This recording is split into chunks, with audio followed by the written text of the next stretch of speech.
केंद्रीय मंत्री गिरिराज सिंह ने बिहार सरकार पर गंभीर आरोप लगाए हैं। गिरिराज सिंह ने कहा है कि बिहार के 13 जिलों में आतंकी गतिविधियां इस वक्त चल रही हैं। बिहार में आतंकियों का स्लीपर सेल इस वक्त एक्टिव है। फुलवारी शरीफ मॉड्यूल का जिक्र करते हुए गिरिराज सिंह ने कहा कि आतंकवादियों के स्लीपर सेल का विरोध जारी रहेगा, चाहे इसके लिए कोई कुछ भी कहे। मैं अभी फुलवारी शरीफ में पीएफआई का आतंकवादी गतिविधि जो पूरे राज्य के 13 जिलों में फैला हुआ, ये बिहार धीरे धीरे स्लीपर सेल आतंकवादियों के लिए बन रहा है। क्या मेरे विधायक, मेरे नेता इसके खिलाफ बोले? आप कहें कि असहज हो रहा हूं, सांप्रदायिक माहौल बिगड़ रहा है, तो मेरे जैसा कार्यकर्ता बीजेपी का कहेगा मुझे जो भी संज्ञा देनी हो, मैं आतंकवाद का स्लीपर सेल का विरोध करता रहूंगा।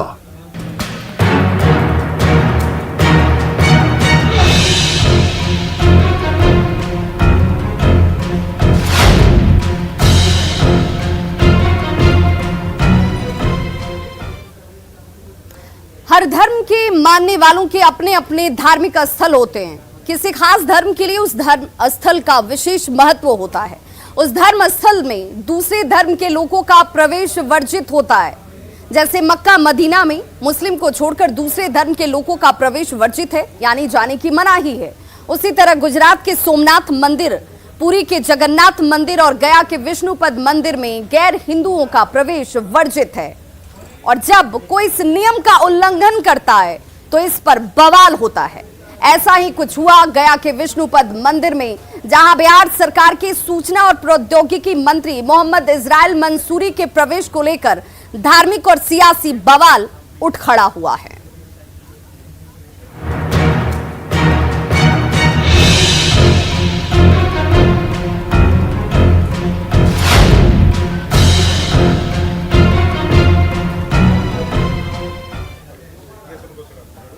सबसे पहले एक तस्वीर देखिए और इस तस्वीर को देखने के बाद आपको पता चलेगा कि कैसे अब इसे लेकर लोगों की तरफ से नाराजगी सामने आ रही है।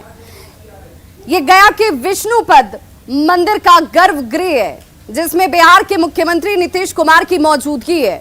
वो विष्णुपद मंदिर के गर्भगृह में पूजा अर्चना कर रहे हैं। यहां तक आपको सब कुछ सामान्य नजर आएगा, नियम के अनुकूल नजर आएगा। लेकिन अब जरा दूसरी तस्वीर पर नजर डालिए। ये वो इस तस्वीर का अहम हिस्सा है जिस पर विवाद उठ खड़ा हुआ है।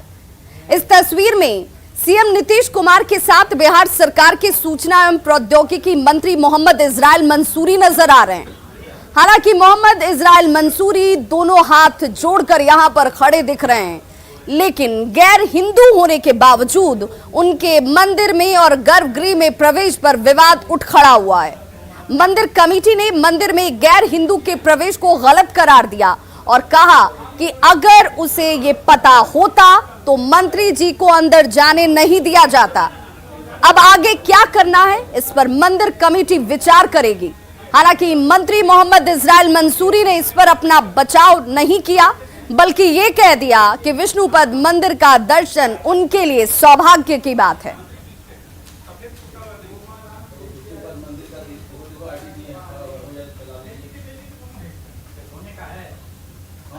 और हम क्यों कह रहे हैं कि इस मंदिर के प्रांगण में प्रवेश गैर हिंदुओं का वर्जित है, एक तस्वीर के जरिए आप भी इसे गौर से देखिए।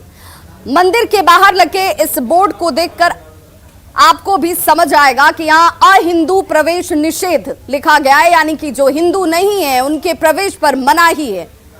हिंदुओं का प्रवेश गैर जो हिंदू हैं उनका प्रवेश पूरी तरह से वर्जित है। यानी मंदिर में कोई भी ऐसा शख्स जो हिंदू धर्म से नहीं जुड़ा हुआ है वो इसमें प्रवेश नहीं कर सकता है। ऐसे में यह सवाल उठता है कि मंत्री जी मंदिर में प्रवेश कैसे कर गए और क्यों कर गए। सवाल यह भी कि सीएम उन्हें अपने साथ मंदिर के गर्भगृह में लेकर क्यों गए।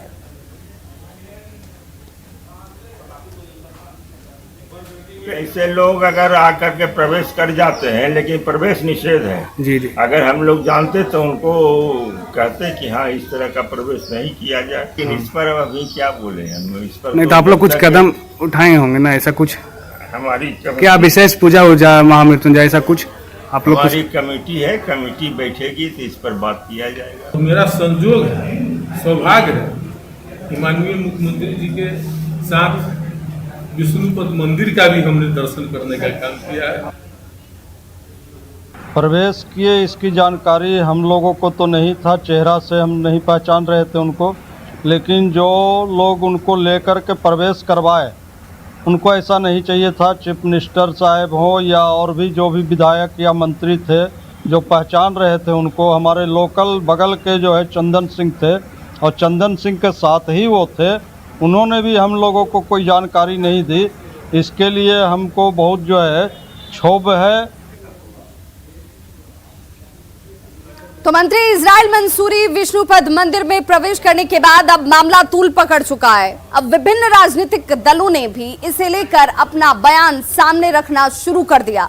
हालांकि विष्णुपद मंदिर प्रबंधन कार्यकारिणी के द्वारा पवित्र फल्गु नदी के पानी से इसे धोया गया और शुद्धिकरण किया गया है, जिसके बाद भगवान विष्णु का भोग और पूजा अर्चना की जा रही है। औद्योगिक मंत्री के विष्णुपद मंदिर में प्रवेश करने के बाद यह मामला अब तूल पकड़ने लगा है। हालांकि विष्णुपद मंदिर के गर्भगृह को पवित्र फल्गु नदी के जल से धोया गया है और शुद्धिकरण किया गया है। हालांकि इस मामले में भाजपा जो नेता जो हैं अब इसको जो मंसूरी जी को बर्खास्त करने की मांग किया गया है और उससे माफ़ी मांगने की भी मांग की जा रही है। हालांकि इस मामले में विष्णुपद मंदिर प्रबंध करने के जो अध्यक्ष है उन्होंने साफ तौर से कहा है कि यह जानबूझकर किया गया है, लेकिन उन्हें जो बातें कह रहे हैं कि हमें सौभाग्य प्राप्त हुआ है कि सीएम नीतीश कुमार के साथ हम मंदिर में प्रवेश किए गए हैं, उन्होंने साफ तौर पर कहा है कि उन्हें क्षमा मांगना चाहिए और उसे माफ़ी मांगनी चाहिए। फिलहाल इस तरह का मामला तूल पकड़ने के बाद जो है अब विभिन्न राजनीतिक गलियारों से हलचल मच गई है। वहीं जब इस मामले में SC/ST मंत्री संतोष सुमन से जब बात की गई तो उन्होंने यह बात को लेकर के चुप्पी साध लिया है। तो बता दें कि कल पितृपक्ष मेला की तैयारी का जायजा लेने बिहार के मुख्यमंत्री नीतीश कुमार विष्णुपद आए थे और इसी क्रम में सूचना प्रौद्योगिकी मंत्री इजराइल मंसूरी विष्णुपद मंदिर में भी चले गए थे। एलन लिली, न्यूज़ 18 गया।